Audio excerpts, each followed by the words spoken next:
Alors ma thèse porte sur la solidarité interinstitutionnelle en Belgique et dans 4 États fédéraux d'importance majeure que j'ai choisis: l'Allemagne, le Canada, l'Espagne et la Suisse. Bonjour. Eh oui, je passe le premier. Il paraît que c'est le fruit du hasard, mais je me demande quand même si on ne procède pas dans ce concours comme pour les courses de chevaux au handicap, où on donne d'abord le départ au canasson et où on termine par les pur sang. Enfin, je suis venu quand même, pour au moins profiter du buffet et de votre agréable compagnie, évidemment. Venons-en donc sans plus attendre au résumé chronométré de ma thèse. On entend souvent dire que la Wallonie vit au crochet de la Flandre, qu'elle reçoit beaucoup trop de transferts financiers. Mais qu'en est-il réellement? La solidarité est-elle plus importante en Belgique qu'ailleurs? Vous l'aurez compris, je vais vous parler d'argent. Rassurez-vous cependant, je ne vous en demanderai pas. Autre avantage, vu qu'il s'agit d'une thèse en sciences économiques, je n'ai dû sacrifier aucun animal de laboratoire. Seule la souris de mon ordinateur a souffert durant sa rédaction.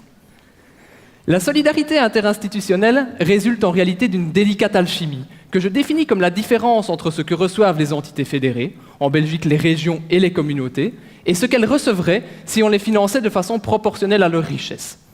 J'ai mesuré cette solidarité en Belgique à partir de 1974 jusqu'à aujourd'hui, et j'ai calculé ce qu'elle serait jusqu'en 2035, et ce, selon différentes hypothèses. Cela constitue la partie verticale de mon analyse, qui met en évidence la solidarité au profit des régions wallonnes et bruxelloises et de la communauté française. En 2014, la région wallonne bénéficie ainsi d'une solidarité interinstitutionnelle totale de 493 millions d'euros, soit 138 € par habitant, ou encore 20 kg de crevettes grises non décortiquées par habitant. La partie horizontale de mon analyse compare la solidarité dans 4 États fédéraux en plus de la Belgique: l'Allemagne, le Canada, l'Espagne et la Suisse, en 2009, année de comparaison.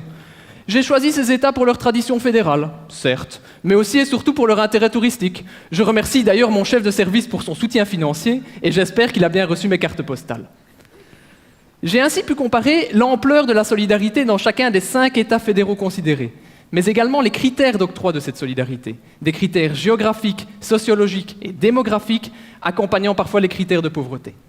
Sur le plan quantitatif, c'est en Belgique que la solidarité est la plus faible en 2009, notre année de comparaison, où elle représente 0,46% du PIB, contre 1,39% du PIB en Allemagne. Sur la diapositive derrière moi, l'ampleur de la solidarité dans chacun des 5 États considérés est proportionnelle à la superficie occupée par son drapeau.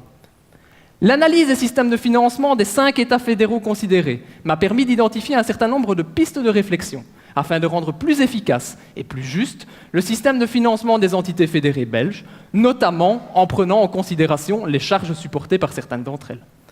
J'ignore si mes conclusions vont alimenter de futurs travaux parlementaires, mais si par hasard tel venait à être le cas, peut-être vous souviendriez-vous de la présentation de ce jeudi 28 mai 2015 et vous diriez-vous fièrement « J'y étais ». Je vous remercie de votre attention.